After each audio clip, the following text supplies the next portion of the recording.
తుడికైనా జీవితంలో ఎదురయ్యే సవాళ్లను తట్టుకోవాలంటే ఎంతో బుద్ధిబలం, ధైర్యం, ఆత్మవిశ్వాసం అవసరం. వాటికోసం భగవద్గీత మనకు సహాయపడుతుంది. భగవద్గీతలోని కొన్ని శ్లోకాలు గురించి తెలుసుకుంటే అవి మీకు జీవితంలో ఎదురయ్యే సవాళ్లను తట్టుకునే శక్తిని అందిస్తాయి. కృష్ణుడు అర్జునుడితో చెప్పిన విశేషాలే భగవద్గీత రూపంలోకి మారాయి. అతడు జీవితానికి సరిపడా సలహాలను అర్జునుడికి అందించాడు. అవి సాధారణ మానవులకు కూడా ఎంతో ఉపయోగపడతాయి.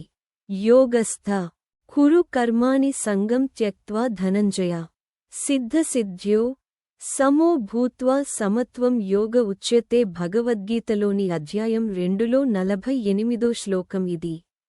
దీని అర్థం అపజయం గురించి ఆలోచించకుండా తమ పనిని తాము చేయాలని. భక్తితో, దృఢ సంకల్పంతో చేసిన పని ఏదైనా మంచి ఫలితాలను ఇస్తుందని ఈ శ్లోకం చెబుతోంది. విహాయ కామాన్య సర్వాన్ పుమాంశ్చరతిని స్పృహ నిర్మమో నిరహంకారః స శాంతిమధిగచ్చతి. భగవద్గీతలోని 2వ అధ్యాయంలో 71వ శ్లోకం ఇది. ఈ శ్లోకంలో శ్రీకృష్ణుడు అర్జునుడికి భౌతిక వాంఛలను విడిచిపెట్టాలని చెబుతాడు. అనుబంధాలు, అహం అన్నిటిని విడిచిపెడితేనే మనిషి ప్రశాంతంగా జీవిస్తాడని వివరిస్తాడు. ఇదే ఈ శ్లోకం అర్థం. కర్మణ్యేవాధికారస్తే మా ఫలేషు కదాచన మా కర్మఫలహేతుర్భూర్మా తే సంఘోత్సత్వకర్మణి. అధ్యాయం 2లో 47వ శ్లోకం ఇది. భగవద్గీతలోని అత్యంత ప్రసిద్ధమైన శ్లోకాల్లో ఒకటి. దీన్ని బట్టి మీకు పని చేసే హక్కు మాత్రమే ఉంది. ఆ పని తాలూకు ఫలితాన్ని ఆశించకూడదు అని అర్థం. అంటే మీరు పని చేసుకుంటూ వెళ్ళాలి, కాని భవిష్యత్తులో ఫలితం ఎలా ఉంటుందో అని ముందే భయపడకూడదు.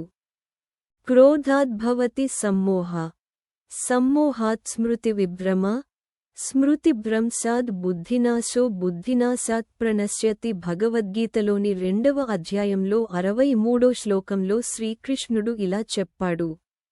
ప్రజలకు కోపం, గందరగోళం రావడానికి, తెలివితేటలను కోల్పోవడానికి ఒక రకమైన మాయ కారణమవుతుందని. అందుకే ఏ మాయలోనూ పడకుండా మనిషి ముందుకు వెళ్లాలని ఈ శ్లోకం అర్థం. స్వధర్మే నిధనం శ్రేయ పరధర్మో భయావహ. భగవద్గీతలోని 3వ అధ్యాయంలో 35వ శ్లోకం ఇది. దీని ప్రకారం మీ కర్తవ్యాన్ని నిర్వర్తించాలి. చిన్న చిన్న తప్పులు ఉన్నప్పటికీ మీ కర్తవ్యాన్ని మీరు పూర్తి చేయాల్సిందే.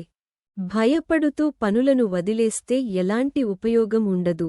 యుక్తాహార విహారస్య యుక్తచేష్టస్య కర్మసు యుక్తస్వప్నావబోధస్య యోగో భవతి.